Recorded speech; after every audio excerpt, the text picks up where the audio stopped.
ఇక్కడికి విచ్చేసిన గెస్ట్‌లందరికీ, మీడియా మిత్రులకి, పాత్రికేయులకి, అలాగే న్యూ సెట్ ఆఫ్ డైరెక్టర్స్ అందరికీ నమస్కారం. సార్ ఇక్కడ మీ అందరికీ నమస్కారం. రావడానికి అండ్ ఎంకరేజ్ చేస్తున్న మీ అందరికీ థ్యాంక్స్ అండి. దిల్ రాజు గారికి ప్రత్యేకంగా ధన్యవాదాలు. ధీరజ్ మొగిలినేని గారు ఈ సినిమాలో నాకు ఒక డిఫరెంట్ క్యారెక్టర్ చేయడానికి ఆయన కారకుడయ్యాడు. ముందు డైరెక్టర్ గారు ఒక కైండ్ ఆఫ్ చెప్పచ్చా? చెప్పకూడదు. చెప్పచ్చా? పర్లేదు. ఓకే.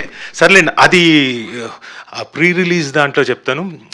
అది మళ్ళీ ధీరజ్ గారు ఉండి, కాదు రాజీవ్ గారిని ఇలా అయితే బాగుంటుందని ఆయన అన్నారంట. సో నన్ను ఇంకొక డిఫరెంట్ కోణంలో ఒక మంచి స్లాంగ్ తోటి, ఈస్ట్ గోదావరి స్లాంగ్ తోటి, ఈ మధ్య నేను చేస్తున్న డిఫరెంట్ క్యారెక్టర్స్, డిఫరెంట్ స్లాంగ్స్ తోటి చేస్తున్నాను. సో దానికి కారణమైన ధీరజ్ గారికి, ప్రొడ్యూసర్ గారికి, అలాగే మా గిరిబాబు గారు, సార్ నమస్కారం, welcome to the industry. So ఆయనకి, వాళ్ళిద్దరు ప్రొడ్యూసర్లకి, అలాగే మా డైరెక్టర్ శ్రీకర్ గారికి. He's a very confident director. తనకి ఏం కావాలో చాలా క్లియర్గా తెలుసు. ఒక ఆర్టిస్ట్ దగ్గర నుంచి ఏం చెప్పి ఎలా చేయించుకోవాలో కూడా క్లారిటీ ఉన్న డైరెక్టర్. దానికి తోడు ఆయనకున్న టీం, ఆ కొండలరావు గారు, ఆయన నన్ను ఏపుకు తినేసాడు లొకేషన్లో. సార్ అది కాదు సార్, ఈ పదం ఇదే అన్నారు. నేనన్నా మీరేమైనా బాపు రమణ గారు వాళ్ళది ఏమైనా విన్నారా? పని చేయలేదు కదా, విన్నారా? వాళ్ళైతే ఇదే పదాలు అడుగుతారు, రాశారు కదా అని అంటే, ఫస్ట్ 1 డే 2 డేస్ మా ఇద్దరికి కుదరలేదు. ఆ కొండలరావు గారికి నాకు, ఈయనేంట్రా బాబు నన్ను ఏపుకు తింటున్నాడు అనుకున్నా. బట్ ఆ తర్వాత బాగా జెల్ అయ్యాం. సో కొండలరావు గారు, మీకు డెఫినెట్గా చాలా బ్రైట్ ఫ్యూచర్ ఉంది. అప్పుడు మాత్రం ఆ బాండి, నూనె అవన్నీ కూడా మీరు పట్టుకెళ్ళండి వేయించడానికి ఆర్టిస్టులని.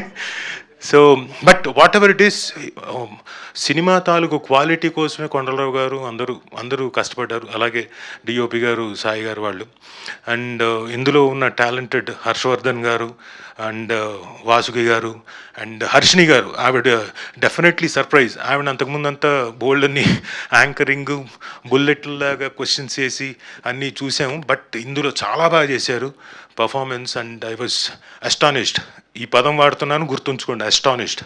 So you'll have a bright career in cinema ఇండస్ట్రీలో. Welcome to the cinema industry. And ఇక మా హీరో అయిన రోహన్ గారి గురించి చెప్పాలి. నేను కూడా నా చిన్నప్పటి నుంచి ఇన్ని ప్రోగ్రాంలు అయినా, ఇన్ని ఫంక్షన్లు అయినా ఇంత బాగా మాట్లాడలేదు. రానాయనా, ఎన్ని రోజులు ప్రాక్టీస్ చేసావు? సార్ ప్రాక్టీస్ ఏం లేదు సార్, మనసులో ఉన్నది బయటకు వచ్చేసింది. అంతే సార్. Very good. ఈయన కొన్ని చెప్పాడు కదా, నువ్వు ముందు నువ్వు వెళ్ళిపోగల.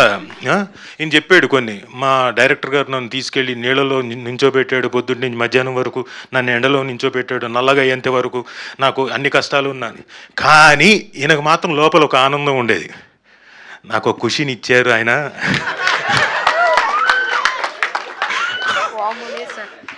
లేదు సార్ ఫస్ట్ నువ్వు అమాయకంగా నటించకే, నేను లొకేషన్లో చూసిన రోజునే అనుకున్నా. సార్ మీరు ఉన్నప్పుడు జరగలేదు సార్. అంటే నేను లేనప్పుడు జరిగిందని ఒప్పుకుంటున్నాడు. కాదు సార్, అలాగా సార్, నేను చాలా మంచివాడిని సార్. మీ అమ్మగారు వచ్చారు ఇక్కడికి? లేదు, ఉన్నారు సార్, అక్కడే ఉన్నారు. ఉన్నారా? అమ్మా, మీ అబ్బాయి అమ్మా చూసారమ్మా, సింజిత్ గారిని, సాయి మార్తాండ్ గారిని, ఇంకొకరిని, అందరినీ అలా బొట్లో వేసాడు. చాలా టాలెంటెడ్, యాక్టింగే కాదు. నువ్వు డెఫినెట్గా నువ్వు కంగారు పడకు, నేనేం చెప్పట్లేదు, నీ గురించి మంచిగా చెప్తున్నాను. సో అంటే ద మోస్ట్ టాలెంటెడ్ యాక్టర్ ఈ జనరేషన్లో. అండ్ ఈ చిన్న వయసులో ఇంత చక్కగా యాక్టింగే కాదు, మాటలు కూడా స్టేజ్ మీదకి వచ్చి కాన్ఫిడెంట్గా మాట్లాడుతున్నాడు. కాబట్టి you will have a bright future and bright career. Way to go, long career. Okay. అలాగే అరుణ్ దామ్మ, ఇతను కూడా చాలా బాగా మాట్లాడాడు. చాలా అమాయకంగా వచ్చి సినిమాకి సంబంధించిన చిన్న డీటెయిల్స్ అన్నీ తన మాటల్లో చక్కగా చెప్తూ వచ్చాడు. నీకేంటి ఇష్టం అంటే మామిడి పండ్లు ఇష్టం అన్నాడు. మామిడి తోట ఉంది కాబట్టి అందులో. సో అలా ఇతను కూడా చాలా బాగా చేశాడు. Very good. మీ ఇద్దరు చాలా బాగా చేశారు సినిమాకి. అండ్ మీకు చాలా మంచి పేరు వస్తుంది సమ్మర్ హాలిడేస్ ద్వారా. ఈ సమ్మర్ హాలిడేస్కి అది అఫ్కోర్స్ అయిపోతుంది, కానీ డెఫినెట్గా మీకు చాలా మంచి పేరు వస్తుంది. Congrats Khushi, all the best, congrats. Will meet again, will work again. Okay. ఇందులో ఖుషికి నాకు సీన్ ఉంది, అది ఏంటి అన్నది తర్వాత సినిమా చూసినప్పుడు తెలుస్తుంది మీ అందరికీ, ఆ సస్పెన్స్ ఏంటి అని. So thank you one and all. And నేను ఈ సినిమాకి మళ్ళీ ఇంకొక ప్రత్యేకంగా ఒక వ్యక్తికి థ్యాంక్స్ చెప్పుకోవాలి. సింజిత్ గారు ఏంటంటే ఇక్కడ ఉన్న వాళ్ళందరినీ ఎవరైనా మర్చిపోతే క్షమించండి అన్నాడు. అరే రాజీవ్ కనకాల అని మాట్లాడలేదు. ఈయన నేను కలిసి ఇప్పుడు నేను చేస్తున్న సినిమాలు అన్నీ ఈయన మ్యూజిక్ చేస్తున్నాడు. రాజీవ్ గారు మీ సినిమాలు నేను చేస్తున్నాను మాత్రం అనలేదు. నేను మాత్రం సింజిత్ గారు అసలు అద్భుతం, మోత మోగిస్తాడు అంటే మోత మోగించడం అంటే అద్భుతమైన మ్యూజిక్ చేస్తాడు అని చెప్పేసి మేమని ఫీల్ అవుతుంటే అసలు పేమెంట్ పడలేదు సార్ మీ దగ్గర నుంచి. నా దగ్గర నుంచి పడలేదనా? ఇదిగో మన ఇద్దరం ఒక అండర్స్టాండింగ్లో ఉన్నాం. అదే సార్ అడ్వాన్స్ ఏమైనా వస్తే ఓకే డన్, అలాగే సరే ఓకే డన్ ఖచ్చితంగా. బట్ లక్కీలీ నేను సింజిత్ తోటి ఇప్పుడు నేను చేస్తున్న సినిమాలు అన్నీ సింజిత్ చేస్తున్నాడు. I'm very happy for that and very delighted also. Thank you Sinjith. And of course you're a very talented musician and will meet again. Payment ఇచ్చిన తర్వాత మాట్లాడదాం. సో అండ్ ఇందులో మిగతా నేను ఎవరైనా టెక్నీషియన్ మర్చిపోతే క్షమించండి. ఒకే మాత్రం ఒక వ్యక్తికి నేను థ్యాంక్స్ చెప్పుకోవాలి. చౌదరి గారు, జీకే గోపి గారు ఎక్కడున్నారు ఆయన? ఊరికే చెయ్యన్న ఎత్తండి సార్. ఎక్కడున్నారు ఆయన? Sir thank you.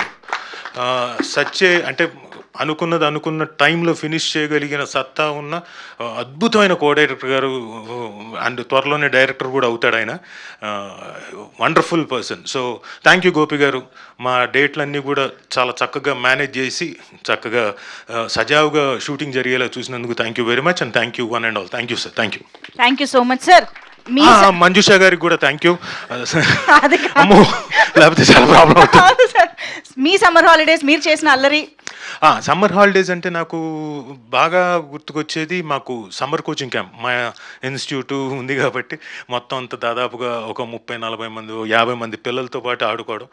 ఆ పిల్లల్ని ఏడిపించేవాడిని. కొంతమంది చిన్నపిల్లలు, నేను గ్యాంగ్స్టరు, నా పక్క నేను ఒక 4-5 వేసుకునేవాడిని.